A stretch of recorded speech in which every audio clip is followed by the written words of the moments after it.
Homeschool Expo this coming Friday at Camp Jordan at East Ridge.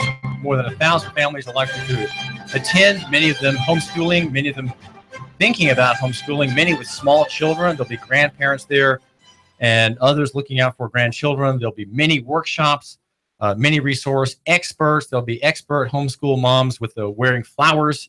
If you have, you or your wife have questions about the personal experience, my wife will be there, Jeanette. I will be there, except for Friday morning when I'll be here with you, my listener. Again, that's the Homeschool Expo in Chattanooga. Only $8 will get you in. Find out more at csthea.org. That's csthea.org, csthea.org. A two-day event starting at 9 o'clock Friday and Saturday, going till 6 on Friday till 4 on Saturday at the Camp Jordan Arena. Make sure you attend that just to meet the right people. To take courage, if you will. Now, there's a big story this week is the Coonrod. The big story today is the Coonrod arrest and traffic stop, and also the arguments in Nashville tomorrow morning at 9:30 by Jay Hirsch, whom we've met already. His travails are covered in detail with a great deal of inspirational analysis at Nooganomics.com, the website for the man who matters here in Chattanooga and beyond. This is David Tulis. I cover local economy and the free market. There are very few free people who are alive today. I know several of them, and I have one of them, I believe, is on the phone. One of them, whom I would put in that category, I would say, is on the phone with me now. His name is Bill Arnold. He is a systems administrator, works online, lives near Adamsville, Tennessee, which is a couple hours from Memphis. It's the walking tall Buford Pusser part of the world. If you remember that that dramatic action adventure in Tennessee country world, he has 6 children with his wife Tracy, ages 14, 11, 9, 8, 6, and 19 months. There was on May 29 an encounter between Tracy and an officer of Crump, Tennessee, and though the charges were dismissed against Tracy, the city government has stolen the van, an 18-passenger van that this family uses to get about for its private business. And we'll hear from Bill about that. I guess the question that I want to ask you, Bill Arnold, is about the Coonrod encounter with a traffic stop here in Chattanooga in mid-June, June 24. A story broken by the Times Free Press in Saturday's editions was the man behind the wheel of that car's name was Anthony Gladden, and Demetrius Coonrod also figures prominently in the story. She was in the seat on the right of the driver. Were these people? Are these people in big trouble? What is their defense, if any, for not having proper registration or not having a driver license? Bill. Well, that's going to depend on the nature of the agreement on between the councilwoman and the driver, but I'm going to say that if it was just friends, then they could stand on their constitutionally protected rights and not require the license. You mean they could show that they weren't required to have one? Yeah. They could argue that. They could, and it's a fair argument, and but it's not. So far it's not been very easy to articulate it in the South. I've seen it articulated outside the Reconstructed South, and and even have seen videos of policemen accepting it and says, "Yep, I think you're right," but not here. Well, why is it unlikely to happen here? What matters in your analysis there? Why would it matter here? Why could they not make that defense? I think it's been a long-standing issue on the fallout from Reconstruction, and that's just my view at looking at history and what's happened versus other parts of the nation that did not have to go through that turmoil. Well, let's get to the legal analysis, Bill. You're talking historically. what legally can this young man who is behind the wheel of this car make? Can he say, for example, that he's not bound by the exhibit on demand statute, which I believe is what he was one of the 3 charges against him, on the grounds that the exhibit on demand statute is clearly applicable only to licensees? It is. He could do that, but he would have to drop the term driving from his vernacular. Driving, it puts you in that character. The term driving is not the same thing that we were taught it means. It's something in the vernacular. So he really has to change his language, because when you get to court, the judges can only rule on what's in front of them. And when you use terms of art that are specifically for the privileged activity, well, then you put yourself in that category. Why would a judge who's only required to look at what's in front of him, how can he can't judge on anything other than what's in front of the court. If you're going to use a commercial term, then he's going to judge it commercially. So if the prosecutor says, Your Honor, this case involves Anthony Gladden, whom was caught by an officer driving down ML King Boulevard, if at that moment Anthony does not jump up to object to language which presupposes a legal conclusion, he's shot. He's down, right? He can't really make a defense. Yeah, he's got to object, and it's best to object in writing ahead of time and request the evidence. What evidence of that proves the elements of driving. And tell my listener what those proofs are. What would those proofs be, Bill Arnold? Driving is a privileged activity, so the very basic, you're going to need to have a for-profit activity affecting a public interest. So he's got to have some means of a for-profit activity. There's some financial for-hire activity going on, and that activity must affect the public interest. And that's actually out of a Tennessee case. I think it's Haskell. Tennessee Supreme Court case Haskell. Very great case. Very good case. And so what you're saying is that the prosecutor has to prove these elements. That would probably be at an evidentiary hearing or kind of a show cause hearing, right? Where the prosecutor has to say, well, Your Honor, we have all kinds of evidences that show that Mrs. Coonraw, the woman in the seat, and the man behind the wheel, Anthony Gladden, were involved in commerce. And so there has to be proofs of that. So what would that be? Like contracts showing carrying passengers for hire or goods for hire, bills of lading, insurance for coverage of goods or people carried in transportation? Is that the kind of thing that would have to be shown by the state to be in its possession? Or the witness, the officer would have to say, you know what, I saw money exchange hands. So, and by the character of having a license plate, I saw money exchange hands. It looked like a for-hire activity, and that's my probable cause. I asked the gentleman, for his permit or his license to do such an activity on the public-owned roads, which is affecting a public interest. And he didn't have one, so therefore I'm going to charge him. So, but it seems like what you're suggesting, Bill Arnold of Middle Tennessee, a man who travels privately on the public right of way, with his wife Tracy as well. Your argument seems to be that the state has to have proofs. If Anthony Gladden raises these issues, the state then has to say, okay, we have proofs of commerce. Again, that would be contracts. It would be proofs that the night that they were stopped, they were involved in a commercial act.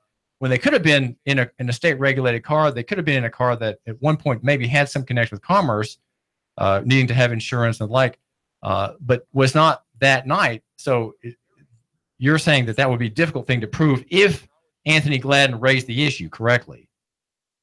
Correct. You have to rebut the presumption. Right. The presumption is that he's involved in commerce, and in fact, if he doesn't object to the commercial usages by the prosecutor or even by the officer who testifies, if he doesn't rebut each and every usage as from out of the commercial realm and insists on private and neutral usages, then he's going to lose. He can't possibly win because then the presupposition of his being in commerce will stand, and the judge will convict him, right? If it's a bench trial. Correct. And I, the difference between a jury trial and a bench trial is that, you better have a good case if you're going in front of a jury, because you're going to have to teach them that they've most likely been subjected to either induced into committing a fraud, or they're actually the victims of a fraud. And that's impossible to do. A jury will never buy that argument. The prosecutor will simply say, well, who's Mr. Gladden to be able to be freely go about without a permit and without insurance and without a proper tag, when you, members of the jury, have to have these things, as we all know. And so what they'll do is absolutely. And if you were able to, in your paperwork, articulate it well enough, then the prosecutor's never going to want to get that in front of a jury anyway. So we have a young man who in that doesn't situation, you'd pretty much need to surprise the prosecution at trial, which I would never recommend. I mean, if you can win before trial, then that's exactly what you need to do. Well, tell my listener why his right to travel is important, because my listener has given up that right to obtain a state privilege, which is a kind of a hybrid privilege. It's not a real privilege, because after all, think about this, Bill Arnold. Privileges would be occupations that are not of right but of permission. Are there occupations that are owned by government in Tennessee that are real privileges? I would probably. The protections. When you get into privileges, what is the benefit you're getting? And Hale versus Hinkle specifically states that the individual is immune to seizures or interfering with his livelihood. The individual can stand upon his rights because he receives nothing from the state other than the protection of his life and property. If you're getting anything from the state other than the protection of your life and property, you're engaged in a privilege. One of the things like the medical industry, doctors, or let's take a plumber. Here's an example heard earlier. The plumber, if he's licensed and he does a bad job, then you can take it to the board, the board of plumbers or whatever, and you can have him go through a arbitration, and he can be fined and penalized, but you still don't have your job done, and you don't get any damages. The plumber is protected as part of that privileged activity and that licensure, and he's getting that benefit. Now, you're in theory getting the benefit that this guy knows what he's doing. But, that before licensing of plumbers, people still knew how to do pipes. I mean, it wasn't like we're going to create the license and then now we're going to find someone who's going to go out and do the job, because no one does it. No one's ever done it before. So it really is about that, the character of the privilege. If you're getting something other than the protection of your life and liberty, it's a privilege. My listener, Bill Arnold, deals often with privileged people. That would be doctors, accountants, lawyers, chiropractors. There are many, probably Tennessee is among the worst in the country, many occupations which are wholly owned pretendedly by the state through overt, explicit statutory claims against all the operators in those fields under the pretended health, safety, and welfare police-powered duties that accrue to state government, I guess, over decades of practice. So traveling can't be a real privilege because it's not an occupation. It's not a protected activity. It is something that everybody has to do. There's Bill Arnold's children in the background. It's something that every person has to do just to make a livelihood. You have to have a car or a truck or a motorcycle or some other means of self-propulsion to get from point A to point B for your private needs. And the state has converted that almost universally into a so-called privilege. Correct. And the and the way it happened is very interesting. But where we're at right now is the privilege is in there, and the protections in there is for commercial activity, and it's to make sure that during your commercial activity of being on the road, that you are not damaging the public's interest in their road.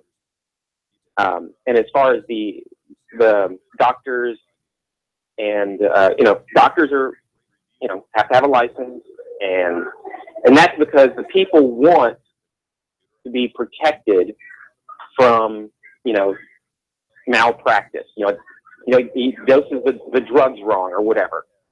Because all of that is where you get the privilege of not learning how to take care of yourself, and you go out and you want someone to make you feel better. Now, you got to learn how to take care of yourself, but at some point you need help. And it's gotten to such a place that for every little thing, no one wants to even feel bad for a day. So that's where, there's money to be made here, because everyone wants to go out and feel better. And these people need to be able to meet a certain standard because the public wants this outside source to make them feel better. The Hirsch case, Bill Arnold. You don't have a right to go to a doctor. Now you have a right to work. You have a right to your labor. You have a right to produce and live and make a living.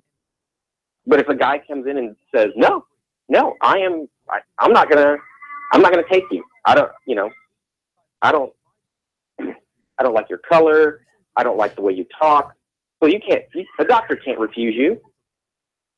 All right, let's move on from that. All right, the point is that there are some occupations that are owned by the state, and yet I'm pointing out to the listener that traveling is not an occupation, and yet the state pretendedly claims that all travel, private travel, not-for-profit travel, is in commerce. And there's the statute that is the basis of this claim. Was passed in 1937, just before at the height of fascism, the height of, you might say, right-wing fascism, and the state enforces it through police departments, sheriff's departments, and the Tennessee Highway Patrol. It enforces it universally against all users of the road. Now, probably 95% of vehicles, or 95% of conveyances on the highway are private cars, and the rest are commercial: dump trucks, pickup trucks, buses, cabs, haulers, flatbed trucks, straight body moving trucks. Those are all hauler services for which permission is to be granted by the state to those operators because they're making a profit. And yet the state says the state has effectively broadened, Bill Arnold, enforcement of the commercial sector against the private sector, and convinced everybody to believe the argument that, hey, I need a driver's license to travel. It's kind of a fool's game. They fooled us, Bill. Yeah, and it's our own fault, because we went in and signed up. Someone told us that we needed to do it, and for dozens and dozens, 80 years. 1930, and we, the scripture tells us, people are destroyed for the lack of knowledge. We never looked into this stuff. Everywhere you go, and like you said, even in a lot of conservative outlets. Look up their definition. Well, and the other thing is that the only thing that they're looking for by not are things to and understanding what we were getting involved. Looking at anything that he's done that's positive. Hence my question about the objectivity. Thank you, Bob. I'm glad you agree. And again, good catch there. Sandy, you're next. Hi, Sandy. Hey, Mike. Hey, how are you? Good. Thanks for joining. This is a new revelation for me. Because I now read this stuff. I didn't used to. I just signed it. I was taught in school to sign my name. I was handed paperwork, and now I sign it. That's what the school taught me, and I can do it very well. And now I'm learning not to use that particular skill set. Well, this is David Tulis. We were talking with Bill Arnold, who is a free traveler on the public right-of-way, living near Adamsville, Tennessee, a couple of hours east of Memphis, in Walking Tall, Buford Pusser country, taking after the spirit, perhaps, of some of the characters in that movie and story from the 1970s. Well, Bill, let me ask you this: who owns the roads, boulevards, highways, streets, and avenues in Tennessee? Do they belong to the state? No, they existed prior to they existed antecedent to the formation of the state. That ground was created by the Almighty, and he gave us permission to move amongst it. The state has a particular duty through the enablement of commercial activity to use some funds in making that road well suited for commercial activity. If it wasn't for the commercial aspect, we probably, wouldn't need paved roads. We wouldn't need the concrete bridges and everything. Now, I really like that they're there, but it's there to facilitate commercial activity. And the public owns those roads, and the reason that those roads needed to be maintained was because of the extra wear and tear big, heavy trucks were going to put on the public's road. And so those trucks have to be checked. Their brakes have to be checked. The sleep hours of the driver have to be checked. After all, some double trailer trucks or tractor trailers can weigh many, many tons, hurtling down the highway at 60 miles an hour, hitting rough spots in the road and enlarging those into potholes, putting wear on bridges, infrastructure, all of those for the private profit or the corporate profit of the trucker. And so the fact that they're taxed and regulated, again, is ostensibly, or at least maybe just pretendedly, seeking the interest of my listener, who's a member of the public. My listener and I, Bill Arnold, were members of the public. Let's just say, for provisionally here in Pencil, we can say that. And we are protected by the government of Tennessee, by the state, the deep state behind the government, even in our free movement, because these are large vehicles. They can be deadly. We have here in Chattanooga a major crash where a trucker was dozing off and is facing criminal trial for killing 6 people on the interstate, just throwing them off the road in his truck. 6 people, all in a flash, perish on account of a man in transportation. And so the issue, I think, in the Coonrod case is can this man unlearn decades of, in his life, Anthony Gladden, can he unlearn decades of thinking in terms of commerce and in terms of state regulation of this activity, which I'd say is almost impossible. And attorneys, Bill, I don't think attorneys understand this issue at all. I agree. I would say that most attorneys and most judges that aren't at the appellate level or higher don't even put these things together because it's so ingrained in our culture. And sorry, a little bit of extra activity going on here. Hold on. Yeah, this is David Tulis. We're talking with Bill Arnold, and want to make sure you attend the Homeschool Expo, which is taking place this Friday and Saturday. The Homeschool Expo at Camp Jordan, July 21 and 22nd. More than 1,000 families are likely to be there. What about you and your family? If you have educational problems, math, learning problems, you have reading problems at home, there are many experts and exhibitors and speakers at the Homeschool Expo coming up Friday at 9 o'clock Friday night. I'll be there. Please look for me and ask for David Tulis. In-depth traffic, news, and information. Mornings on Nooga Radio, AM 1240 and 92.7 FM.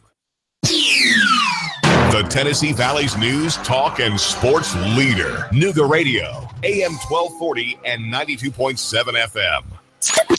3, 2, 1. Chattanooga Radio, AM 1240 and 92.7 FM's news now. A woman's body was found shot to death in Renaissance Park in downtown Chattanooga. Multiple reports of gunshots in the downtown area. Police scoured the region trying to find where the victim was. Eventually, she was found shot to death on a pier in Renaissance Park. Now the hunt is on for the gunman. A truck and a young boy were stolen from a Circle K in Chattanooga. The owner of the truck said that he went inside the gas station to pay for his gas, and when he came back out, his blue truck was stolen. His young son was in the back seat. The car was recovered an hour later with the child inside and unharmed on Shepherd Road. Yet another motorcyclist hit by a car in Chattanooga, this time on Highway 58 right in front of the Family Dollar. Happened at about 9:30 p.m. Sunday night. A veteran of the Gulf War was killed in a house fire in Chattanooga. His name was Thomas Frazier. His son escaped through a bedroom window. Firefighters investigating the cause of the fire. Russell Stroud, Nooga Radio News, now. In-depth traffic, news, and information.